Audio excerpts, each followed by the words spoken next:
Olá pessoal, tudo bem com vocês? Bom, meu nome é Juan Douglas, e hoje eu estou iniciando uma série de vídeos para falar um pouquinho de drones na pecuária. Como a gente já sabe, tem várias áreas aí, vários segmentos que utilizam esse equipamento e a gente vai falar um pouquinho aí sobre a utilização desse equipamento na pecuária. Bora lá?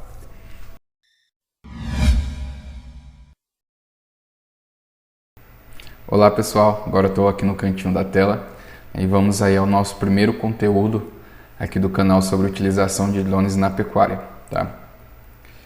Primeiramente aí, eu gostaria que vocês se inscrevessem no canal e ativassem o sininho de notificações.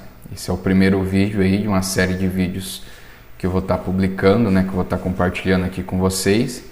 E assim que vocês se inscreverem aí no canal, vocês serão notificados sobre esse material novo que eu vou estar compartilhando com vocês, tá? Bom pessoal, agora vamos aqui para o conteúdo programático. Mas antes eu gostaria de falar com vocês que eu não tenho tanta habilidade com edição e com câmera, pessoal. Então, qualquer coisa aí que vocês acharem que não ficou bacana, vocês podem estar comentando aí, que será de bom grado aí as críticas de vocês, ok? Mas em breve eu vou estar estudando mais um pouquinho, Em breve aí os vídeos vão estar com melhor qualidade, tá? Para mim estar podendo compartilhar esses materiais com vocês, ok? Então a gente vai fazer uma breve introdução, A gente vai falar aí também sobre a parte de legislação, só uma pincelada mesmo por cima, tá? Nada muito profundo. A gente vai falar sobre a parte de definição, parte de payload, a utilização, do drone na pecuária, que é o principal foco aqui nosso, tá?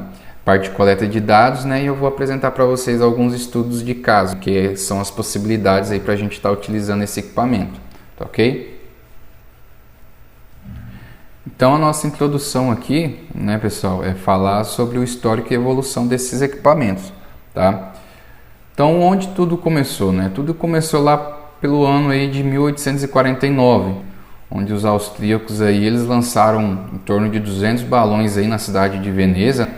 E daí por volta de 1898 aí, os Estados Unidos também, eles amarraram em uma pipa um tipo de uma câmera, tudo isso aí para estar podendo fazer reconhecimento de guerras, pessoal? Infelizmente tudo deu início aí voltado para o intuito militar, vamos dizer. Antigamente, os países, eles tinham esse problema aí de estar travando muitas guerras. E daí no ano de 1980 foi criado o Albatross.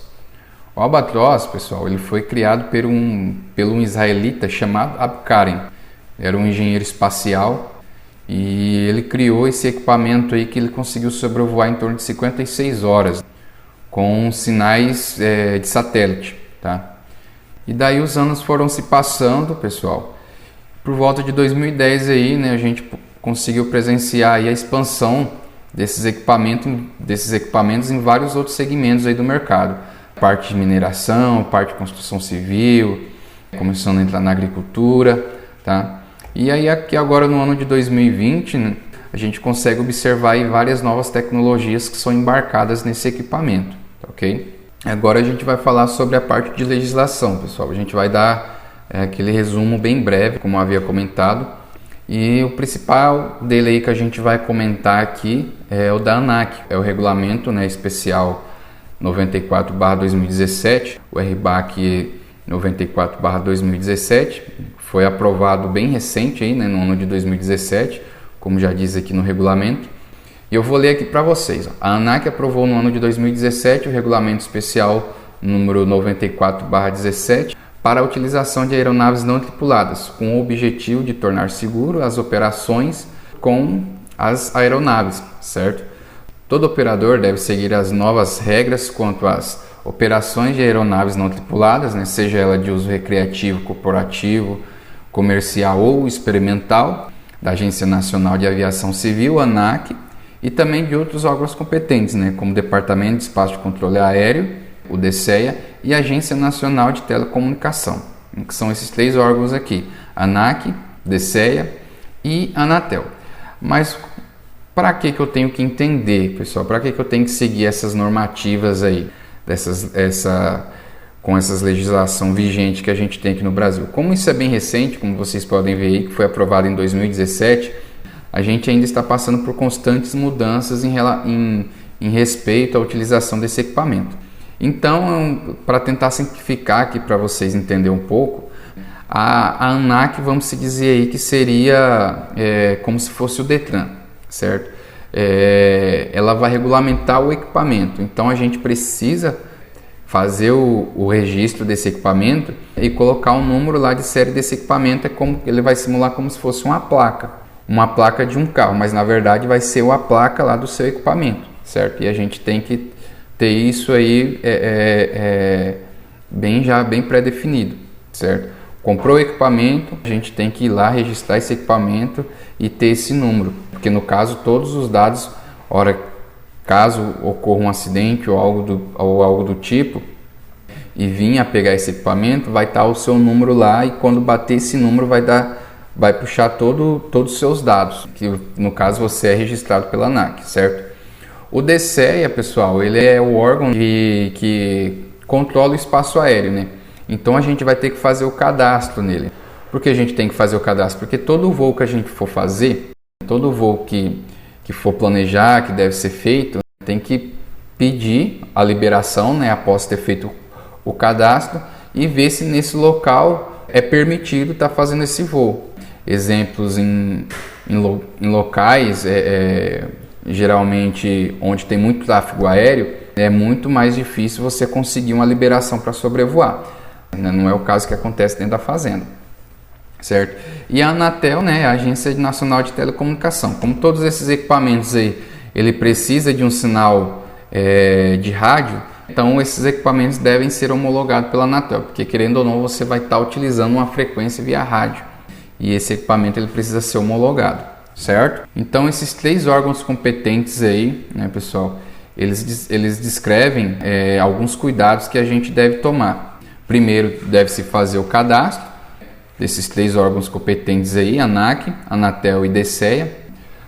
Ficar atento aí à questão de aeroportos, sobrevoar próximo de aeroportos, né, algum heliponto ou algum local que tenha bastante tráfego aéreo, certo? É proibido sobrevoar em locais de segurança pública, tá? Exemplo, presídio, hospitais, escolas, certo? Deve-se manter uma distância mínima de 30 metros de outras pessoas. Ter cuidado para sobrevoar em cima de pessoas, né? Não é bacana estar sobrevoando em cima de pessoas. É interessante que se faça os voos aí até no limite de 120 metros, onde atinge a linha divisada, certo? Porque acima de 120 metros você já vai estar invadindo o espaço aéreo. Então, né, quais são os documentos obrigatórios que eu vou precisar? Como eu já havia comentado aqui, né, os 3 órgãos competentes, ANAC, DSEA e Anatel. E vai precisar também de uma apólice de seguro, a apólice de seguro reta e avaliação de risco operacional. A apólice de seguro reta, pessoal, hoje ainda está sendo muito discutido, né, porque até algum tempo atrás se tinha seguro para equipamentos em questão, a gente vai comparar aqui equipamentos com baixo custo, mas hoje a maioria das seguradoras ela só quer fazer o seguro de equipamentos um pouco mais caros. Então esses equipamentos que são mais utilizados, né, da linha Mavic e da linha Phantom, que é o mais utilizados aí tanto para poder fazer a parte de monitoramento, né, a parte de mapeamento que se utiliza, já não está mais fazendo a pólice de seguro desses equipamentos. Não sei se vai surgir ainda alguma seguradora, né, como que está isso no mercado, se vai ter algum outro tipo de documentação para estar legalizando isso. E a avaliação de risco operacional nada mais é que como se fosse um checklist, né, para as coisas que poderão ocorrer dentro do seu planejamento. Então vamos aqui agora, né, para as definições, drone, VANT e RPA. Né?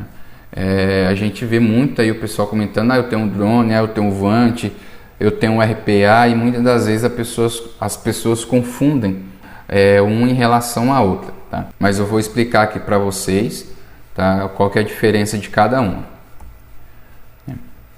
O drone, pessoal, é um termo, né, genérico utilizado aí, é uma expressão genérica utilizada para descrever aí pequenos multirotores controlados via rádio ou comprado em lojas de brinquedos e até mesmo algum veículo não tripulado, né, algum veículo aéreo não tripulado, autônomo ou não. Então todos eles aí são chamados de drones, né? É o termo genérico que é utilizado para abordar tanto como o VANT como o RPA, tá? Então o que é VANT? Os VANTs são aqueles empregados, né, em finalidades não recreativas, ou seja, são equipamentos aí que não são considerados aeromodelos, né?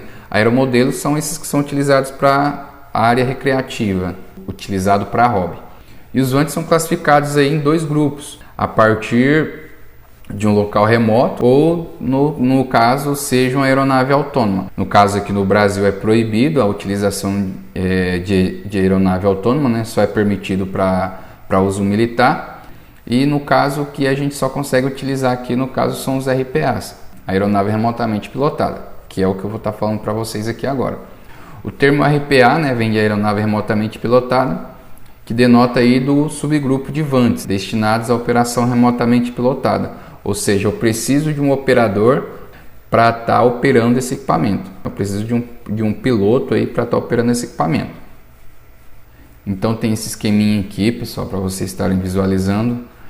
Pessoal, estou falando vocês, tá? É questão de costume mesmo. Às vezes pode ser uma pessoa só que está assistindo aí, né? Ou às vezes mais de uma pessoa, mas é questão de hábito mesmo. Eu vou me adaptando a isso, tá? Até eu me acostumar a falar você ou vocês, não leve isso a mal não, mas vamos ao principal aqui, que é explicar o conteúdo, tá?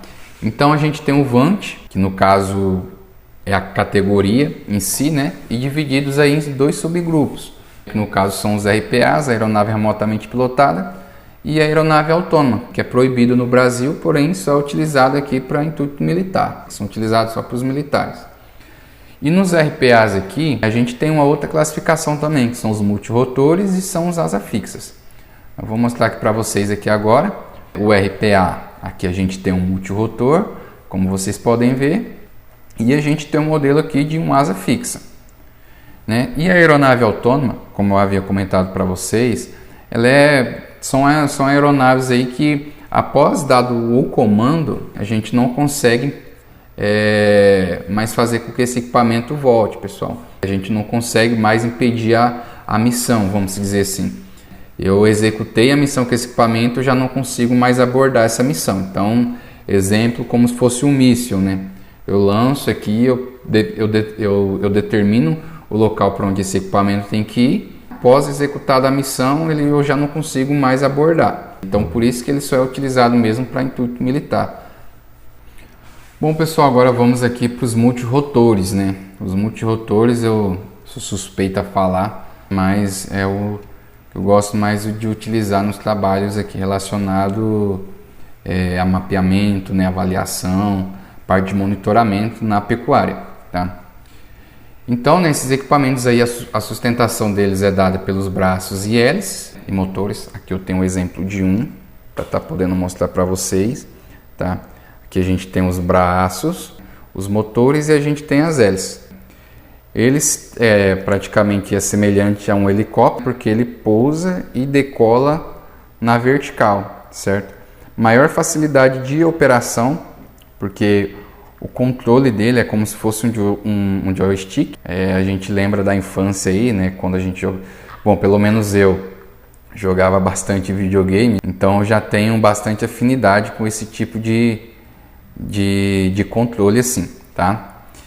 Ele tem um maior consumo de energia, pessoal, por quê? Porque toda a sustentação dele é dado pelos motores e o empuxo aqui pelas hélices. Então, ou seja, para esse equipamento ele conseguir se manter no ar, os motores eles têm que estar em altíssima rotação. Então, faz com que consome mais energia. E ele consumindo mais energia, querendo ou não, a autonomia dele vai ser menor. Então eu consigo avaliar, exemplo, uma parte de mapeamento, uma menor área se eu for comparar com um asa fixa, que é o que eu vou estar explicando aqui para vocês agora, tá? Aqui são alguns outros modelos aí de multirotores e eu queria deixar em destaque aí para vocês que as nomenclaturas elas não são dadas de acordo com a quantidade de braços, pessoal, mas sim pela quantidade de motores e hélices, certo? Bom, quero deixar bem definido aqui para vocês estarem olhando. Exemplo aqui, né, a gente tem um tricóptero, tem apenas 3 braços aí, e aqui a gente tem um hexacóptero e também tem 3 braços.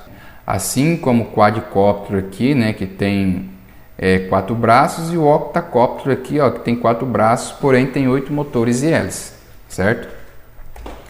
Aqui um exemplo para vocês verem, ó, são 6 motores, tem apenas 3 braços, porém esse daqui é um hexacóptero, tá certo? Agora vamos lá para o asa fixa, tá?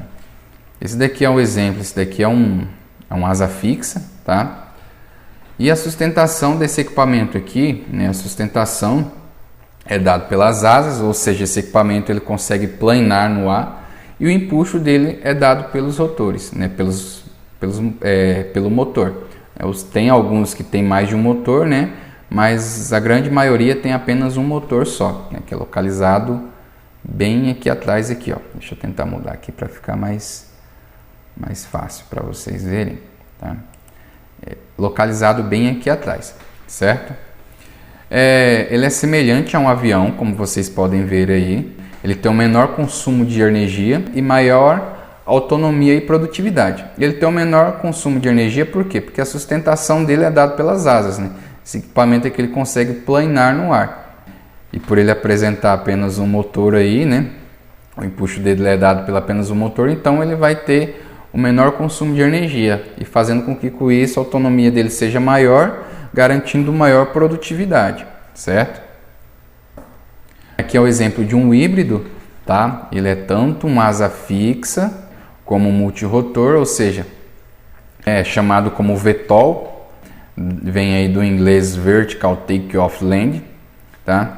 Que significa decolagem e aterrissagem na vertical, ou seja, ele decola e aterrissa na vertical devido aos 4 motores aqui, e quando ele chega à altura final dele aí, né, a altura programada de missão, esses motores aqui eles inclinam para a direção para onde o equipamento deve seguir, e toda a sustentação dele aí é dado pelas asas. Então é um equipamento novo aí, tem várias empresas que já estão projetando esse tipo de equipamento.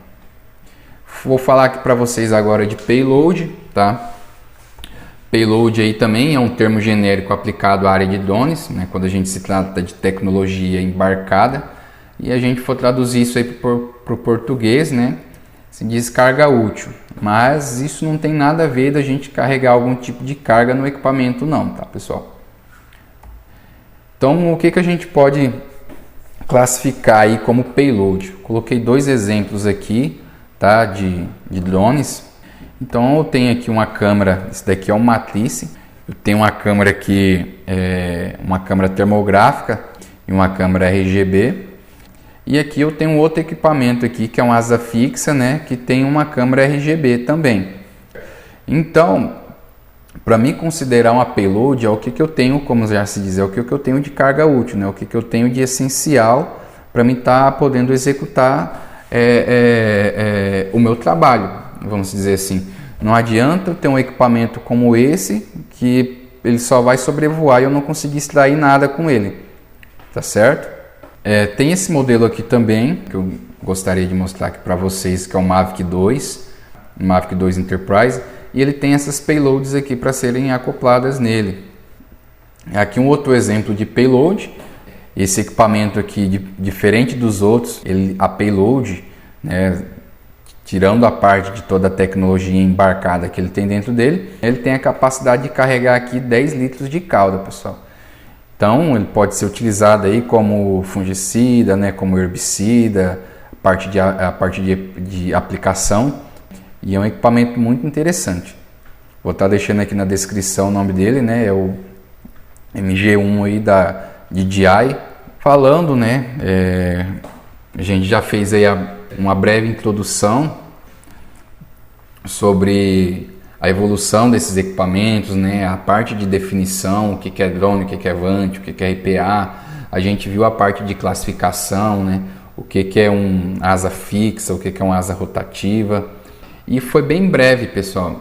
Caso vocês queiram que eu vou mais a fundo em relação a cada um desses tópicos que eu abordei aqui, vocês deixam aí no comentário que eu preparo um outro vídeo a respeito do assunto que vocês querem que eu fale aqui, certo? E agora tentando entrar aqui para a parte mais importante, que é a pecuária, né, em si, a utilização desse equipamento na pecuária. A primeira pergunta que se deve fazer a respeito, quando for utilizar esse equipamento na pecuária, é em qual área você quer atuar, em qual área você vai querer atuar. Isso é muito importante porque às vezes a pessoa ela adquire um equipamento que não vai atender naquilo que ela deseja e às vezes ela compra o equipamento, né, muito caro, porque quanto mais tecnologia embarcada, mais caro se torna o equipamento, e ela vai utilizar para uma coisa simples.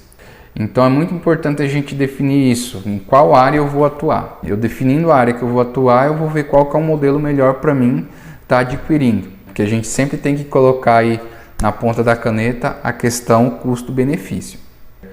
Então, primeiramente, a gente tem que ter um conhecimento técnico da área, como é um equipamento que pode ser utilizado para, né, até uma criança pode operar esse equipamento, porém ela pode operar. Extrair produto desse equipamento já é outra coisa.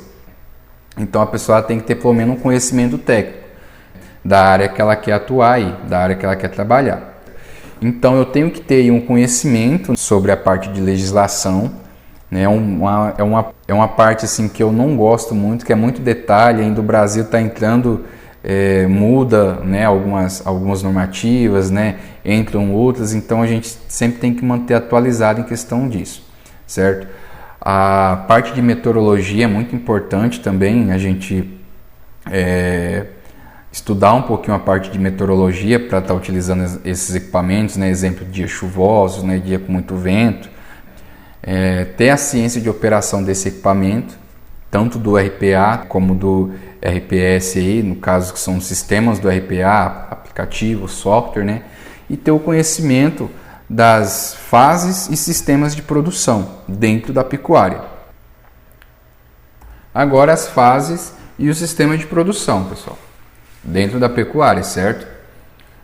Temos aí a cria, a recria e a engorda, e os sistemas de produção, de acordo aí com a utilização de tecnologia, né, tanto para manejo, parte nutricional, parte de sanidade. A gente tem o sistema extensivo, o sistema semi-intensivo e o sistema intensivo.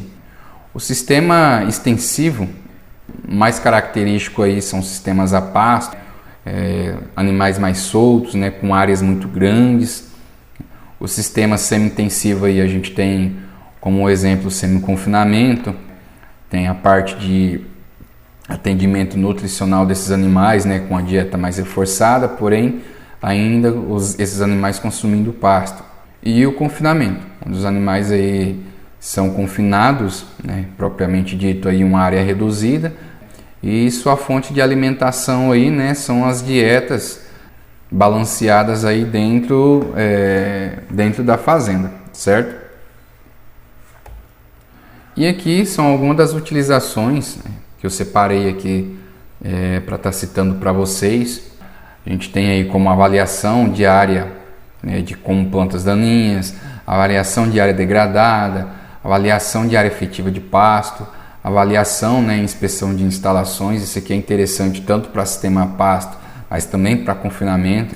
Cálculo de volume de silagem, uma coisa muito interessante de se fazer também. Contagens de animais, parte de comportamento animal, né, estudo de comportamento animal, ou até mesmo a avaliação. Leitura de coxo, monitoramento de qualidade de água, monitoramento de rebanho confinamento, monitoramento de rebanho em pastagens, monitoramento de vacas e bezerros na fase de cria e também a parte de pulverização. E aqui, né, como havia comentado, para a gente entender lá em qual área que eu quero atuar para me definir qual equipamento que eu vou utilizar. Então, né, vem essa pergunta: qual modelo de drone vai me atender? Vai ser um multirotor? Vai ser um asa fixa? Temos exemplos aqui de um asa fixa, né, de um multirotor aqui, um Mavic, um Phantom, um Matrice ou Matrice. Eu mesmo chamo de Matrice. E para mim, em relação ao custo-benefício, dentro da fazenda, o que consegue me atender, o que me atende em relação de comportamento, o que me atende em relação de monitoramento, o que me atende em relação de mapeamento, são esses dois modelinhos aqui. O Mavic, o Mavic Pro e o Phantom 4. Tem a linha Phantom 3 também que atende. E o interessante é que esses equipamentos aqui, em relação a essa marca, né, são dos equipamentos aí que tem o menor custo, certo? Caso vocês queiram, eu posso estar fazendo um outro vídeo falando aí um pouco das especificações, né, desses equipamentos aí, o que um tem de diferente do outro. Eu particularmente gosto de utilizar o Mavic para a parte de estudo de comportamento, né, a parte de monitoramento, tanto de confinamento como a pasto. E para mim estar fazendo mapeamentos de áreas maiores aí, eu preciso de um drone um pouquinho mais robusto. Então, eu tenho como preferência o Phantom 4, que é esse modelo aqui, tá? Mas aí, mais à frente eu vou estar fazendo um vídeo para mim estar mostrando as especificações aí de cada um dele aí, a questão de custo-benefício desses equipamentos.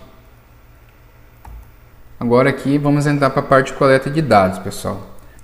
Então o que eu quero entrar em detalhes aqui com vocês, é interessante a gente fazer uma habituação. Se for aí um voo a menos de 100 metros, é interessante a gente fazer uma habituação desses animais, certo? E no caso aí é aconselhado também, né, que o técnico, a pessoa que for operar, tenha em mãos aí programas e aplicativos, né, que vão dar suporte ao equipamento, né, e em questão das condições meteorológicas também, tá bom? E daí qual que é a vantagem de utilização desse equipamento?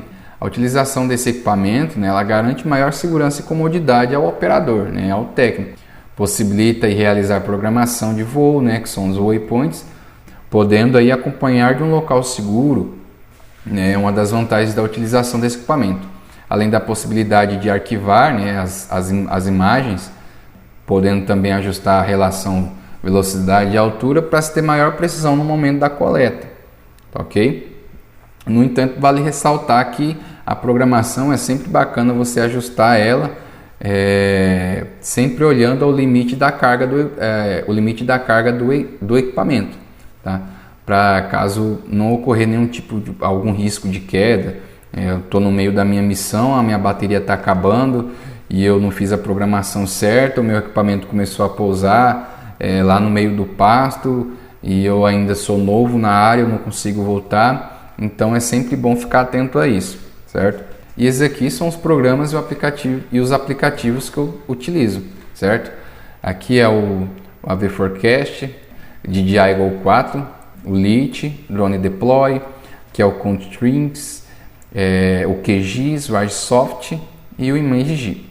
Mais à frente eu vou detalhar cada um deles aí, né? E vou dar um exemplo aí de como eu executo algum desses aplicativos aí a campo. Tá? Então eu tenho aqui minha parte de coletas de dados, que eu preciso fazer a minha habituação. Então como que eu faço a habituação? Eu faço meu primeiro sobrevoo, que eu chamo de sobrevoo de reconhecimento, um sobrevoo inicial aí de 100 metros de altura, reduzindo até 50 metros, e assim eu consigo realizar o reconhecimento do meu local. Nisso eu faço em torno aí de 3 a 4 vezes por dia. Eu coloquei esse por dia aqui, pessoal, mas vai depender de acordo com a reatividade de cada animal. Exemplo do lote ou do animal que você quer monitorar, que seja, certo? Então vai depender. Às vezes se eu faço uma vez no dia, 2 vezes, ou às vezes precisa de fazer até mais que 4 vezes, tá ok? Aí a gente tem um sobrevoo de reatividade, que é o sobrevoo que se inicia a 50 metros e eu vou descendo ele até a altura limite, onde eu consigo influenciar o comportamento desses animais. Ah, Juan, mas como assim influenciar o comportamento desses animais? Eu não vou descer até o limite onde que eu vou estourar o meu lote, onde que eu... vou dar um exemplo aqui, eu tenho lá dentro do meu confinamento 40 animais confinados lá e eu quero descer até o limite para me enxergar. E eu vou descer até 2 metros de altura e estoura a boiada tudo lá dentro. Então não é mais ou menos assim. Eu vou descer até o limite, aonde eu vejo que os animais eles vão começar a expressar algum tipo de comportamento diferente. Então ali eu paro, tá?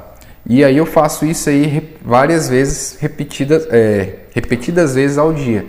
Como eu coloquei aqui, de 6 a 8 vezes, podendo ser mais de um dia ou apenas um dia. Então vai depender de acordo com a reatividade desses animais. Às vezes, já chegou caso de acontecer comigo, que eu não precisei nem de fazer habituação.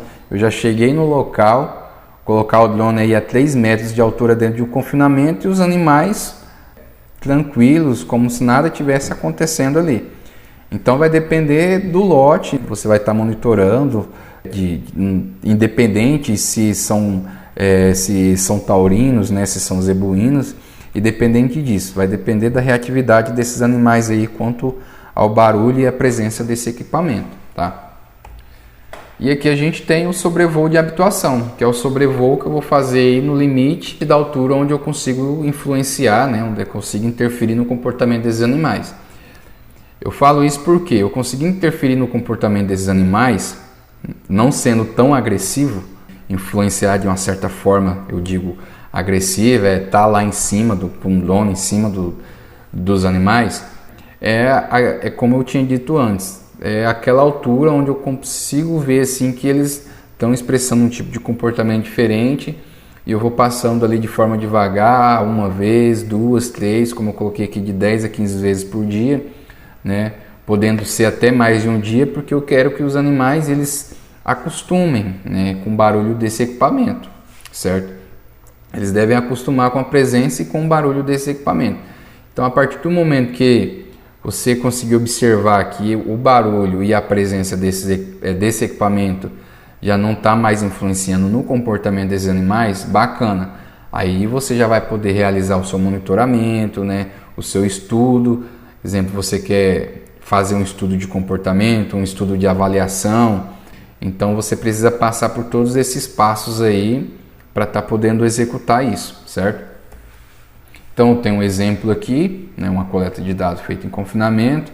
Como vocês podem ver, eles têm exemplo aqui, 3 animais que estão se alimentando e esse aqui preferiu ficar olhando para mim, né, do que com a presença do equipamento, certo? Aqui tem um outro exemplo bastante interessante que é onde que a gente consegue comprovar que a habituação deu certo, porque esse voo aqui foi feito 2 metros e 8, né, praticamente quase 3 metros de altura aí, e eu não consegui influenciar no comportamento, né? Os animais já estavam acostumados com o barulho do equipamento e estavam expressando aí seu comportamento natural. Então, para mim isso é muito interessante, por quê? Porque no momento que eu queiro, exemplo, fazer uma leitura, no momento que eu quero fazer uma avaliação do estado que está a minha instalação aqui dentro, eu vou conseguir visualizar. Vou estar sobrevoando aqui em cima, o animal aqui estourou um abscesso, né? Tá com edema, alguma coisa, né? Tá com a pata machucada, né? Estou citando alguns exemplos aqui, certo? Eu vou conseguir visualizar. Como eu citei aí para vocês aqui, né, um exemplo de monitoramento de instalações, aqui a gente tem a linha do corredor, a gente pode observar aqui os alimentos que tem no coxo, certo? A boiada comendo, tá? Mas eu não consigo, aqui eu estou praticamente a 3 metros e pouquinho de altura, então eu ainda consigo ter uma visão bastante detalhada aqui do fundo. Mas na realidade, quando a gente passa aqui na linha do confinamento, é 1,70 m de altura, 1,80 m de altura, que no caso é uma altura de uma pessoa normal, vamos dizer assim. Eu já não consigo ter o detalhamento aqui desse fundo. Mas o que eu quero mostrar aqui para vocês é que com o monitoramento eu consigo ter detalhes, né, mais significativos aqui dentro da área. Eu consigo avaliar aqui se os animais estão próximos ao coxo, né, eu consigo avaliar aqui se o estado de limpeza dentro do meu curral está dentro do padrão da fazenda, né, ou consigo avaliar a questão da qualidade da água, certo? E vários outros fatores aí que eu consigo estar observando. Aqui mais próximo à imagem, ó, aqui eu tenho um bebedouro, a questão dos dejetos dentro do confinamento, tá? Então eu tenho um detalhamento mais apurado aí da minha instalação, né? Um outro detalhe que eu quero mostrar para vocês aqui é a questão da avaliação, né, do monitoramento de qualidade de água. A gente for monitorar aqui, olhar mais perto, né, essa imagem mais de perto, a gente consegue ver aqui que essa água ela tá bacana, a gente consegue ver o fundo aqui do bebedouro. A questão aqui dos dejetos que podem estar em volta aqui do meu bebedouro, né, se a minha boia está estragada, um exemplo, se eu tenho algum fio de arame solto aqui, né, eu consigo estar avaliando, né, eu consigo estar monitorando isso bem de perto. Todos os dias eu consigo estar fazendo isso de uma forma muito rápida, tá? Aqui também é um modelo não em confinamento, mas em um sistema pasto. Eu consigo fazer um monitoramento e olhar alguns detalhes, né? E nesses detalhes aqui a gente consegue visualizar esse tipo de situação. Então, o interessante é que eu não preciso descer até lá na minha área, exemplo, eu tenho uma área de mais de 100 hectares, eu não preciso ir lá e ficar olhando o bebedouro por bebedouro. Então, eu faço um sobrevoo para me fazer o monitoramento de como está o estado da água dos meus bebedouros, e daí eu faço um voo bem rápido e eu consigo estar avaliando isso. Tá? Aqui um exemplo de leitura de coxo feito por um aplicativo de programação, tá? Agora eu quero mostrar para vocês aqui, né, uma leitura de coxo. Como vocês podem ver, ainda tem tem uma sobra de alimento que é possível visualizar, tá? Alguns animais aqui ainda consumindo, e como vocês podem perceber aí, a presença do equipamento não interfere em nada em relação ao comportamento desses animais, tá, ok? Então vou deixar o vídeo chegar até no final para vocês estarem observando, ó, os animais próximos aqui, esperando o trato da manhã, tá? E o equipamento, ó, ele vai perfeito. Quando a gente faz a programação de voo, ele percorre em cima da linha que a gente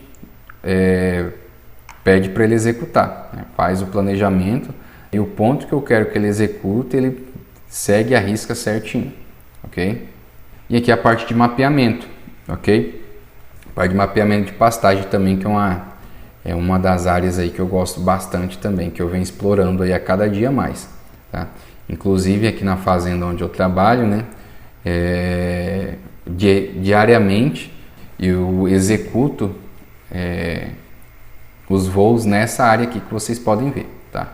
E uma das coisas mais interessantes aí, né, quando a gente faz o mapeamento aéreo de pastagens, é conseguir extrair isso daqui, pessoal. Diferente de eu estar querendo avaliar estresse, né, alguns outros tipos de índices, eu tenho essa classificação aqui que é uma coisa bem simples de se fazer, mas também uma coisa muito importante de se avaliar, que é a área efetiva de pastejo. Muitas vezes aí, algumas fazendas que trabalham aí com sistema rotacionado, né, ou até mesmo com sistema de semi-confinamento, ou sistema extensivo, eles adotam aí uma relação de 90% da área, e praticamente não é bem assim. Então, quando a gente faz o mapeamento aéreo da área, a gente tem um resultado parecido com esse aqui, ó. Eu tenho uma área de 7,4 hectares, tá? Mas o que ela me apresenta de pasto efetivo, onde eu tenho que ajustar a minha taxa de lotação, é em cima desse valor aqui, ó, 5,19. O resto aqui eu tenho área degradada e solo exposto. Então, para mim, esse daqui eu excluo, eu tiro fora aí do meu cálculo para me ajustar minha taxa de lotação, e considero, né, apenas aqui esse 5,19. Então, só alguns exemplos aqui, né, de estudo de caso que eu queria compartilhar aqui com vocês, mas em breve eu vou estar detalhando cada um daqueles pontos lá de utilização que a gente consegue fazer e os aplicativos e softwares aí que eu vou estar publicando aqui para vocês também e mostrar um pouco aí como que é a utilização deles a campo, tá certo? Aqui nesse mapeamento eu utilizei o Drone Deploy para poder fazer o processamento dessas imagens aqui para mim estar gerando esse ortomosaico. Eu utilizei o Agisoft e para mim estar podendo fazer essa classificação aqui, ficou bem bacana, esse verde, esse amarelo e esse vermelho para me classificar, eu utilizei o QGIS, tá? Então é isso, espero que vocês tenham gostado e eu gostaria de deixar essa mensagem para vocês, né? Essa frase aqui de Albert Einstein, que a mente que se abre a uma nova ideia jamais voltará ao seu tamanho original. Então, dentro da pecuária, acho que a gente tem que inovar aí a cada dia. Não fala a respeito aí de criar novas tecnologias, sendo que existem muitas tecnologias e a pecuária não utiliza nem um terço dela. Então, eu não quero criar novas tecnologias, mas eu quero facilitar a utilização daquelas que já existem, como por exemplo o drone. Então, é um equipamento que já existe, né? É um equipamento que a gente pode explorar mais. E é isso. Deixo aqui o meu obrigado e até a próxima. Ok, pessoal? Até mais. Fiquem todos com Deus. E é isso daí.